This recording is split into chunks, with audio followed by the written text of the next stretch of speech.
Hello, welcome back to my YouTube channel, Louisa's TBR Shelf.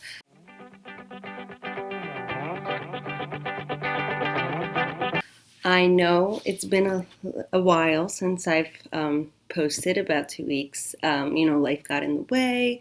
I was doing grad school applications, and my cat got sick, so I was taking care of him, but he's all better now. Actually, I can introduce you to him. He's just the cutest little guy. Here he is, my little Nacho. He's all better now and very healthy, and looks very annoyed because I leave him in my lap, and he's not very much of a lap cat, but he's just so cute. Okay, he's saying let go of me, so I better do that. For this video, I am going to do 25 bookish facts about me. I've seen a few of these videos on BookTube, and I thought it would be fun to do one myself. I have to say it was kind of hard thinking of 25 bookish facts, so I did have to see other videos to get some ideas, but yeah, I hope you enjoy. So let's get down to it. Number one is I like reading more than one book at a time. Sometimes I get really bored with a book that I'm reading, so I like to have variety. I also like to listen to audiobooks when I drive, so I also have that going on at the same time. And for the most part, I finish all of them, for the most part. But yeah, so right now I think I'm reading like 4 or 5 books. Yeah, I hope I can finish those. Number 2 is I like rereading my favorite books. So I like rereading Harry Potter, the Mortal Instruments series, the Infernal Devices. I know what's gonna come, obviously, but I just it gives me all the feels, because there's no surprises, and I'm the anxiety's not there to find out what's gonna happen, and it just makes me feel so happy about it. 3, I have a book buying addiction. I do have a book buying addiction. Now, if before I get into that, if you see me staring at the corner of my screen, it's because my list is right there. There's just so many that I can't remember all of my facts. But yeah, to number 3, I have a book buying addiction. I do. I love buying books. I can't help it. I go to Barnes & Noble all the time and just look at the YA fantasy section and buy books, and I'll think I'll read them, but then I never do. But it's kind of funny because I buy more books now than when I actually worked at Barnes & Noble Cafe and had a 20% discount on books. But I still have a 20% discount on books because I'm a teacher and we have an educator's card. So it's kind of nice still having that 20% off of books. Number 4, I like that all my books in a series are the same type, meaning if the first one's in hardcover, the rest have to be in hardcover. If the first one's in paperback, the rest have to be in paperback. They just have to look pretty on the shelf. And if they're different, it annoys me to no end. I just bought a hardcover edition of Six of Crows because my friend got me a hardcover edition of Crooked Kingdom. But I have the first one of the Grisha trilogy in paperback, so the rest have to be in paperback too. So yeah, I have to. They need to look pretty on the shelf, and if they're not the same type, then they don't look pretty. At least that's what I think. Number 5, I only started DNFing last year. I DNF'd a book I got at BookCon that I bought, and it was awful. I mean, I never give bad reviews really. I like most of the books that I do read, but it was just, I couldn't. It took me 3 months to get through it, and it was only 300 pages. It was just, I couldn't. If I still had it, I'm pretty sure it's somewhere, but I feel like that would be the book I keep to, be oh yeah, my least favorite book is this one. But I learned to DNF after that because I was life's so short. There's too many great books here. I'm not going to waste my time on reading a book that I won't like. So after that, I started DNFing DNF The Chemist by Stephanie Meyer. I love Stephanie Meyer. I like a lot of her YA books, like the Twilight series and The Host, but I don't really like adult spy thrillers. They're just not my thing, and that's what The Chemist was. So I DNF'd that one pretty quickly. Yeah. But that's okay, because life's too short and there's too many great books out there to be reading, instead of reading a book you hate. So yeah. Number 6, my TBR has at least 100 books. Oh, at least. Or if not less. I don't think it's over 100. But yeah, I have at least 100. And it's pretty bad. I really have to get through some of them as quickly as possible. Some are super short. Some I got that I won.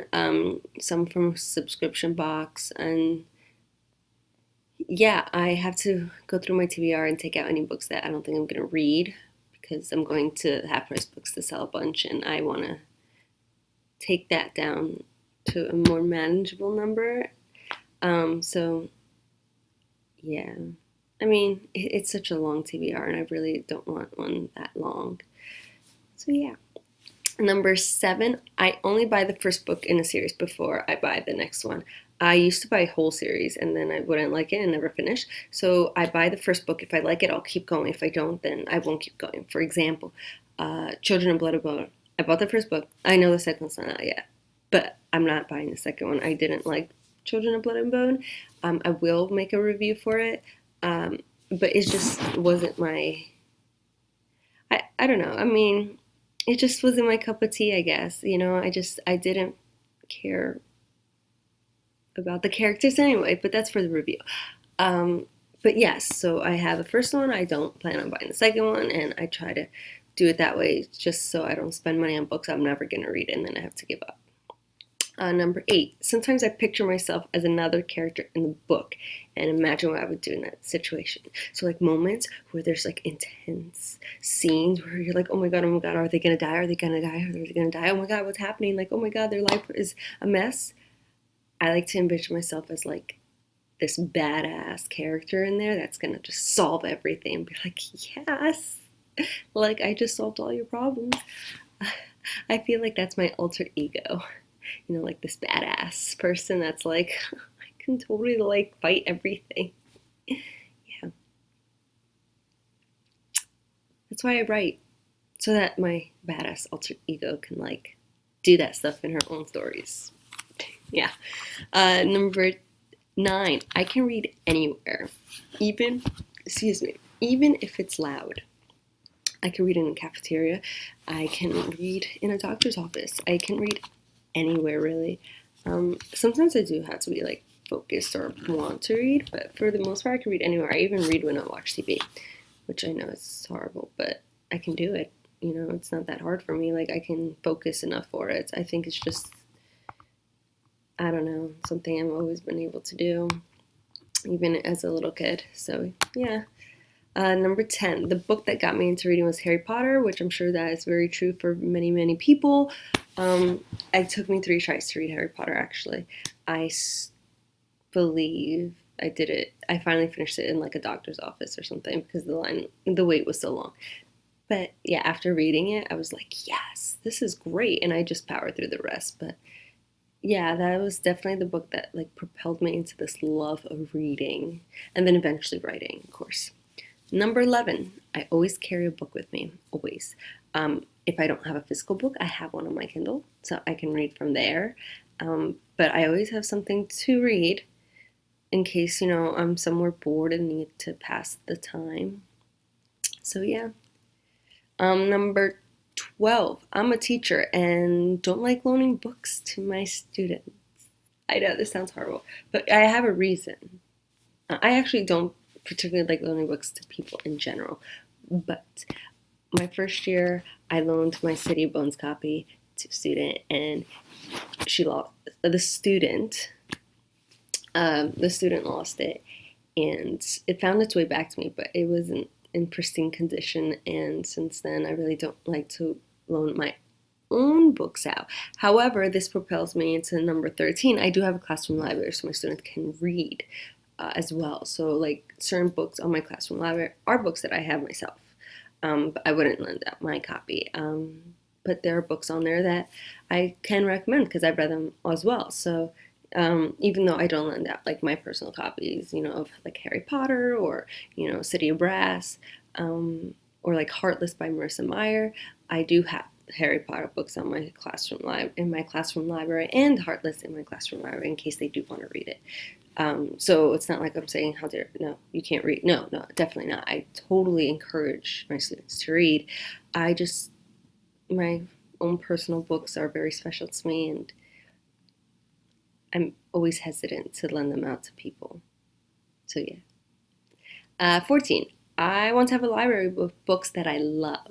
So some people keep every book they've ever read, even if they hate it, even if they DNF'd it. I don't want that. I want to be able to walk into like my home library and just have all the books that I know I truly love and would love to reread again, and that like made an impact in my life and just made me feel all the feels.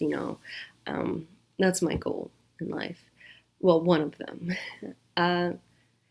15. I have no problem donating or selling books that I know I won't read or I didn't like.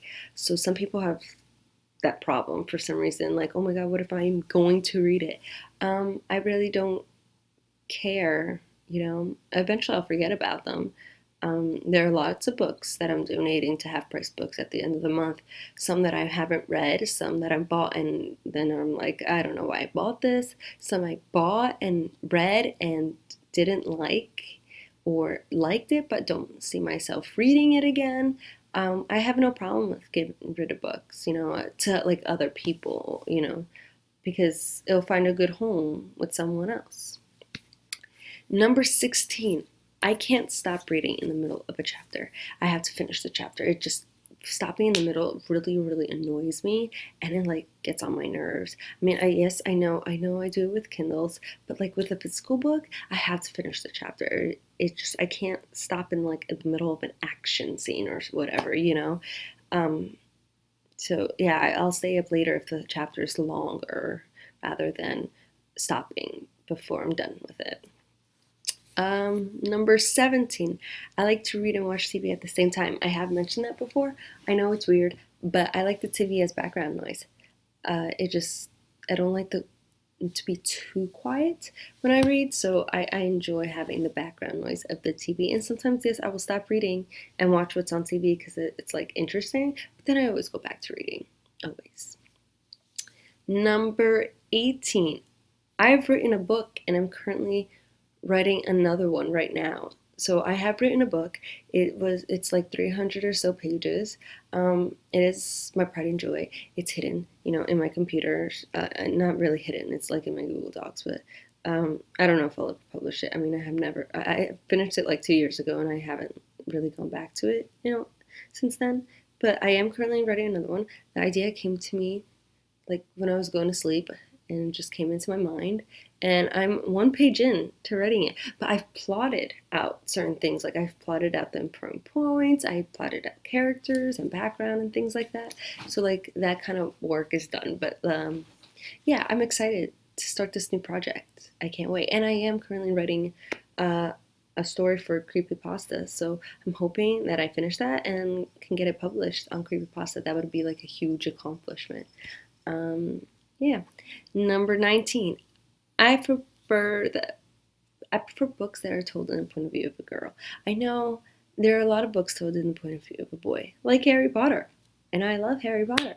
But I just feel like sometimes when it's the point of view of a girl, I can relate better to the character. But that's just me. Like we'll read anything really. Like I will give it a shot. But if I can't relate, then I can't relate, Number 20. I watched the Harry Potter movies before I read the book. I know. How dare I? I was younger and I wasn't into reading quite yet. But like we had the first movie on VHS and I liked watching it. And actually watching the movie is what got me into the book, like propelled me to see what the book was like.